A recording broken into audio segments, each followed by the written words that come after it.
Welcome to program 142 of the Voice of Bold Business Radio. This is a vaulted item that I am bringing back.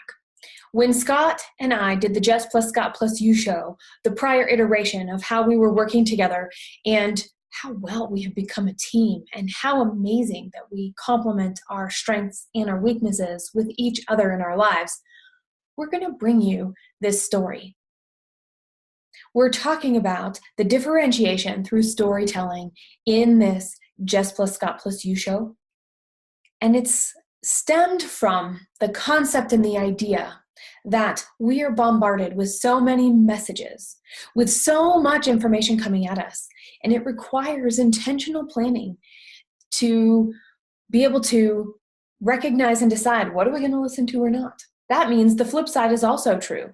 We must have intentional planning as a business, as a connector, as a networker, as a leader, to decide what our message is and how we want to share that message and integrate it into a broader scope across many mediums.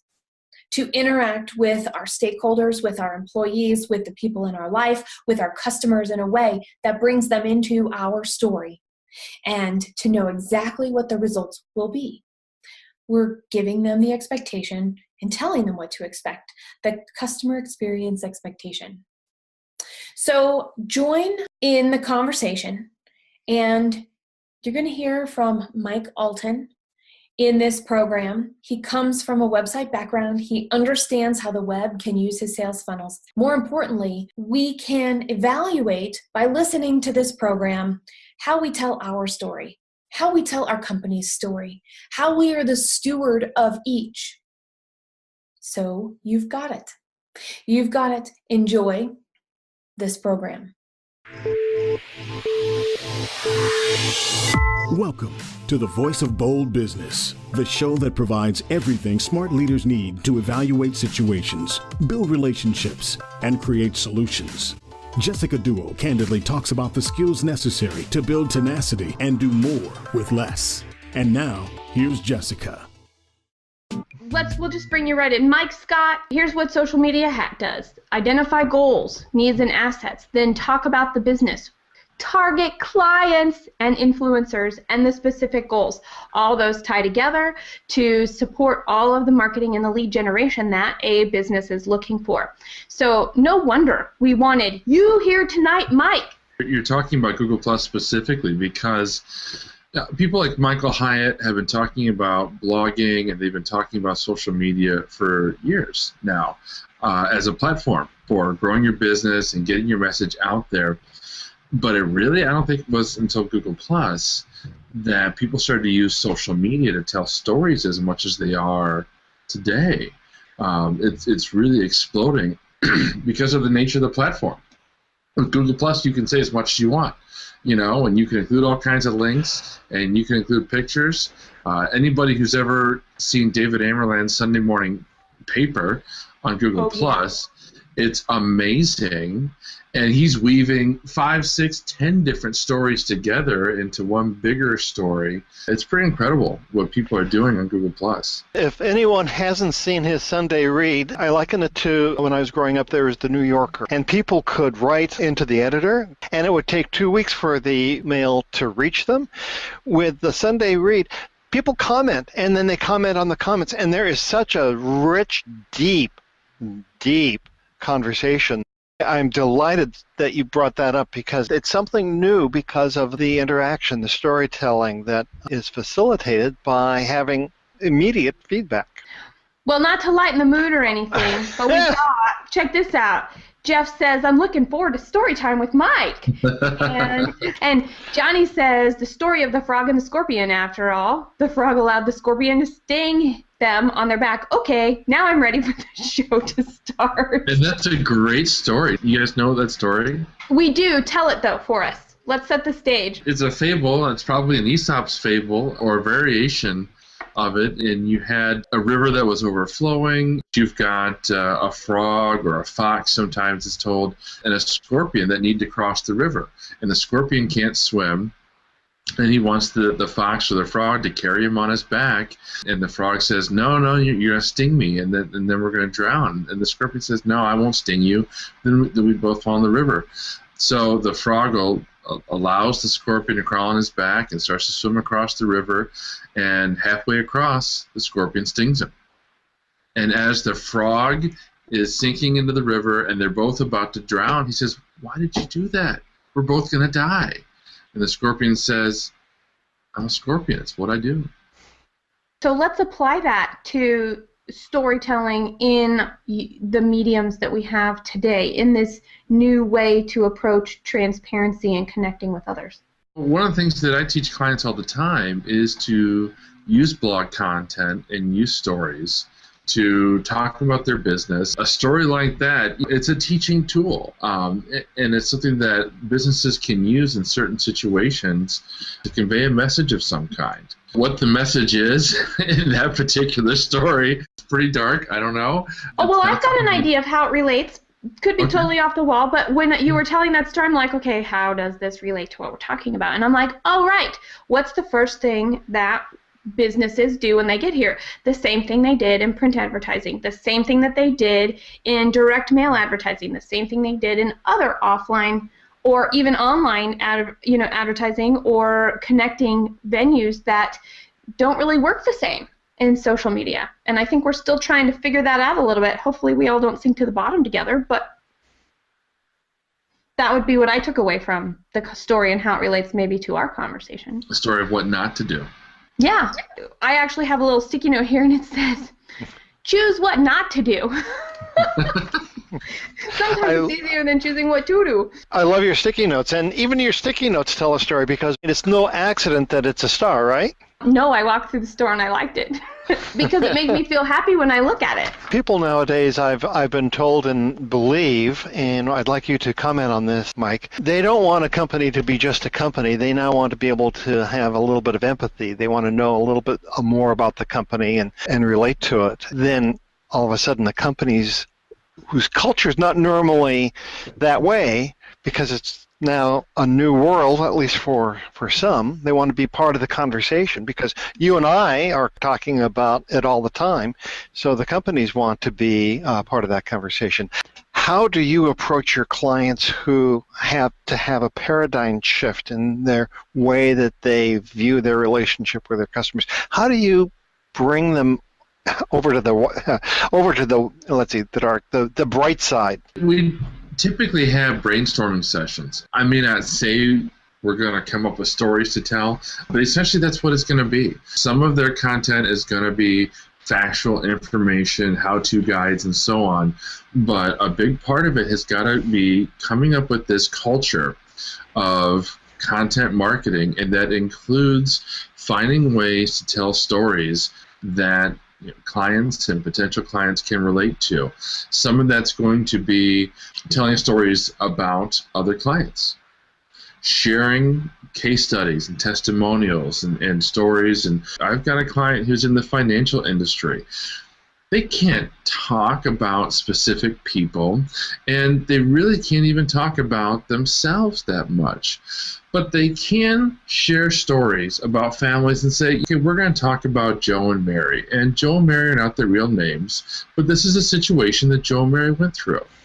That's a really good point because, I'm sorry, you say banking. I've got something to learn from the banks, but I really don't necessarily want to hear about finance or how I should save or why I should save. I already know all that. And what you're telling me is we're going to learn the same thing through a different venue, through a more of a creative approach. I mean, you said you had 4 different styles of potential clients. They're all looking for different things, which means as a business, we have to have different kinds of content on our website to address each of these different segments.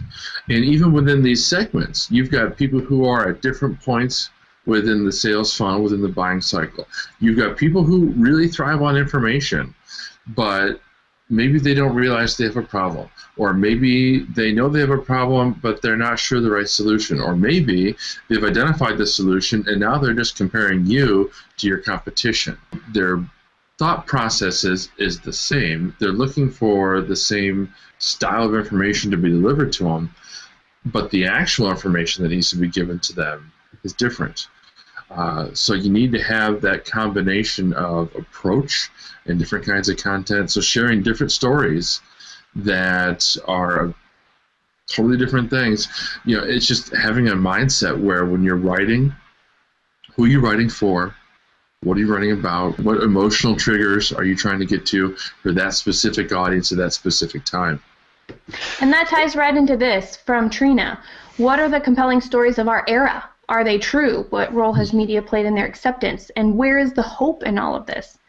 Well, and there are certainly a lot of stories, and we could take this way beyond, business. I'm actually an historian by education. I could talk at length about the stories in our culture that are or are not true, that are perceived to be true, but maybe they aren't, and the lessons that we're taking from them or shouldn't. But from a business perspective, I would say with the content that we're creating, it's definitely a good idea to stay away from any kind of story or information that we don't know inherently to be 100% accurate and true. So as a business, that typically means focusing on the stories that we can tell ourselves, stories about ourselves, about our clients, or relating very factual, very true stories like that fable. There's no question to the veracity of that fable because it was made up. It's a fable. But we can relate it to our business in some way as a lesson to be learned. I'm wondering if this would be fertile ground to dive deep into, because there is a point to a story, and is it that you start at the end and this is the point that we want to make now? How can we take our audience to that ending point? Or do you start with the story and let the story lead you to the natural conclusion? And how much of that is manipulation? How much of it can be anything except manipulation? That's a great way to look at it. And part of it depends on whether or not you, as the writer, are a natural storyteller and how well you're able to craft and fit that small story, the factual story, into the bigger picture. Some people are really good at that, and they can really meld and merge the little story, the little nugget that they're sharing into the larger message of their content. And some people, that's not a skill that they possess. If that's not in your toolbox, if that's not something you're really strong at, you're just going to want to kind of convey the facts. This is the lesson. This is the story. We had a client who went through this, and they benefited, or it was a challenge, and we overcame it. You'll still get the message across, the point across, and you won't struggle as much, though, by doing it that way. If you're good at it, you can start off by sharing the tale and slowly slide into, this is why it's important. This is the message to take from this story, and let the reader kind of come to some of their own conclusions. Yeah, I think that's called the primrose path, but that's a whole different if story. It's manipulative, sure. And yeah, that was perhaps a little bit cynical. So what I hear you saying, though, is that from a business, whether or not you're your own business or whether or not you're someone who's helping some other business, you lead with your strengths. You play the hand that you're dealt. Jess, I hope I'm not taking us too far off track here, but within the businesses that you're familiar with, is it your job to try and encourage them to bring out the best of the employees and to find champions within the organization who might be able to tell stories well enough? Or is that just you're getting too far into the interior of the fabric and the culture of the company, and that's not what you're being paid for. You're being paid for making sure that it's no accident that it's a star, right? The tweets are out there and the blogs are written and whatnot. What's that relationship? Every client's a little bit different, but I would say in my ideal situation, I would absolutely want to have that kind of close relationship. I talk about it all the time, this culture of content marketing.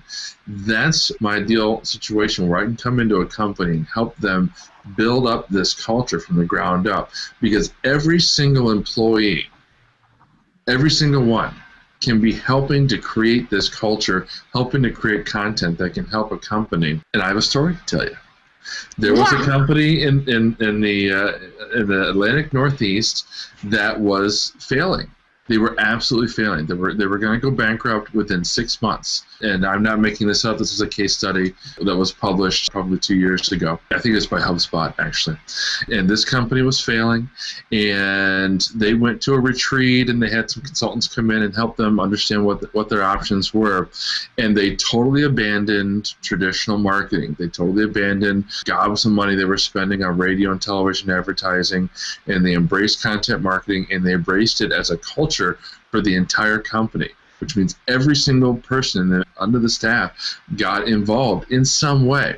Now, a big part of that was identifying what their strengths were. Not everybody was a writer, not everybody could be involved in social media, but everybody could help in some way. If you had an employee who was going on site to a client's location, and I personally use the analogy of a caterer. If you've got people who are going on site before a wedding and setting up tables, putting down linens and that sort of thing, those people can be taking pictures, photographing some of the pre-event decorations and that kind of stuff that are going on, some of the post-event stuff. Everybody has a phone these days. Right? Everyone's got a phone. Everybody's got a phone. Everybody can. Yeah. That's so cool. Everything's so visual with blogs and content. They can all be helping. And then they have skin in the game. If they take a picture of an event that they really like, it's used and people get excited about it, they're closer to their company and they're closer to their constituents as well, right? Oh, yeah. Absolutely. And so you build in processes and you build in rewards and incentives. It doesn't even have to be cash, but you make sure that everybody has a way to be involved, whether it's helping to create the blog, managing the social media, or helping to generate ideas and stimulate participation. And, you recognize the people that are doing a good job, and you reach out and you help the employees that obviously are struggling with whatever it is. You make sure everybody has things that they can do. You identify their strengths, and you come up with a plan that really works for your company. And it worked for this company. Within months, they turned their business around. One of the things I'm hearing you say is that every single person in that organization has a purpose. They matter to the company. They matter to the story. And once they feel like they matter, then they're like, oh yeah, now I have something to share too. I'm really excited about this. And they turn into these wonderful superheroes. And I'm going to use that because I know you're a superhero guy. And we are in our house too, right? So if everybody's a superhero and they have their superpower, whatever their strength is, then being able to band together and have that is an incredibly powerful tool, and I actually think that's something that a lot of businesses miss out on. The culture that goes around social media and content marketing really is about integrating all of the different elements of people and their roles throughout a company. The art of storytelling has been around since, way before even print. Cavemen were telling stories. That's how they learn and communicated. So it's ingrained in our humanity, in our culture, in our history. And again, like I said, I think before in the green room, I was a historian. That's actually my collegiate degree was in history, which is all about telling stories. It's not just about relaying facts and figures and dates and numbers. It's about understanding what happened in our past and why did that happen and how is that relevant to me. And that's where we kind of need to bring it down, for a business, is when we're telling a story, whether it's in a blog or social media, we're announcing it and we're spreading it and we're trying to reach as many people as we are. But at the same time, we need to remember our words should be conveyed in a way that it's touching the individual, as though we're speaking to somebody on a one-to-one basis. And that's what's going to differentiate us from some of the other people that are out there speaking and shouting, making sure that when we're writing as though we're talking to an individual or we're speaking. By default, I lead by relationship. I like action, but I'm not necessarily good at calling for action. And I definitely don't like processes, and I definitely really don't like stats and figures and numbers. So when I am writing for a person, it's hard for me to incorporate not only what the story is, but make sure that I'm hitting all four of those areas, because I want to connect with each of those personality types within my target audience. Yeah, that's a challenge. I know I don't think about that cognitively, but I probably don't do a very good job of that in most of my writing. Because I think with my own writing, I'm probably focused on just one or two of those segments with each different one. And that actually, I think, is part of the story and the differentiation, not only price, place, product, and, what is the value proposition, but who are going to be the most likely people to benefit from the experience. Because if it's really service-based, somebody who really cares about numbers and statistics isn't going to be as interested. And so maybe all four aren't needed in a piece of content. Mm-hmm. Right. Rain actually, she had a question. She was like, Mike, can you provide some examples of stories you've done for clients that both they and their customers related to? As a professional, most of what I do is consulting and teaching. And so by that I mean I don't do a lot of blog writing on behalf of other clients. I prefer that my clients, whenever possible, they write their own content because I want them to speak with their own voice, which is something that Dr. Covey taught me in his books, and I've kind of taken that to heart. There are clients where I manage their social media communities and that sort of thing, so technically I'm kind of speaking for them when I'm posting the social media for them. But I try to be as hands-off with that kind of stuff as possible. I want to teach my clients to do things themselves. Well, let's just take this a little bit further, because there was an exchange of comments with David Amerlin, who is the semantic search guy, and it was that one of his responses was that semantic search remembers everything, and it remembers everything forever, and it remembers every nuance. All of a sudden, we have this mediator, which is everything that's involved with semantic search, which is increasingly understanding the stories. I don't even know if anyone has even started to wrap their heads around that. The story that you tell today is going to come around and bite you 3 months from now, or 3 years from now, or 31 years from now, if you're not careful, or it might be doing the exact opposite. I'm like, wow, how do we... No, I mean, but Scott's point is right. It is a challenge for businesses. When you're writing, you're in the present, so that's where your thought process is. You probably should try to think about where someone's going to be at no matter when they might be reading it. Some things are going to be outside your control. You can be writing from your perspective today, and the economy can be totally different 12 months from now, and people are going to be reading what you said and think it's just rubbish because of the context now.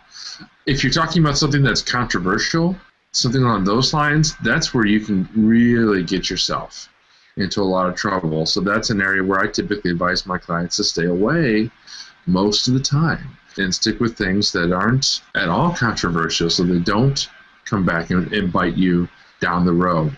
And it's hard to speak in such vague generalities, but you can be talking about a topic that's only somewhat controversial today, and a year from now this topic has exploded. I'm going to be a little bit of a Groucho here, and I'm like, okay. I don't care. If my body has all new cells from head to toe every 7 years, who cares what I say on social media today if I say it from my heart with integrity and I have done my research and actually have spent some time thinking about the subject or gathering from a lot of different sources? Because from that perspective, I think it's cool. You're a historian, and we see that history repeats itself. Well, if we get worried about what we're going to say in the future, aren't we in that same bubble? Aren't we out to make a bigger, better world? Now I'll try and get ungrouchy, but I'm kind of getting riled up here. With everything, there are lines that you can cross and not cross. That's true. That's where I'm coming from, is from a business perspective, we're here to do business. We're here to find customers, make customers happy, make sales, make a profit. No, and so when we start to talk about topics that are of questionable business value, and make a point. That's very good, yes. To be somewhat controversial, that's the kind of thing where I'm usually like, do we need to go there? Religion and politics, typically speaking, are things that hands off. If you want to talk about them as an individual, more power to you. But as a business, what's the point? It's too polarizing. But I often teach clients that content marketing and blogging is not I'm going to write one blog and it's going to magically create this giant flow of clients and sales to my website. It's one blog at a time, but each blog that you write, if you do it well, it builds on the last blog. And so the amount of content that you have gets larger and larger, and it's very similar conceptually to having a small domino hit a larger domino and knock that over, and a larger domino knocks that over. HubSpot did a study a couple of years ago, and their analysis was looking at, they looked at 2,000 different companies that were blogging and doing content marketing, and they looked at how much content each one of these websites had, how much traffic the site got, and how many leads were generated as a result of the blog content.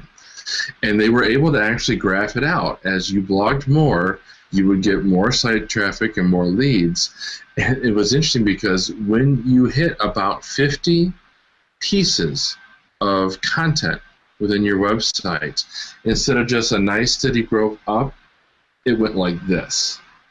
You started to see exponential growth in traffic and leads and sales. At that point, all the blogs are building off of each other and creating this exponential amount of growth.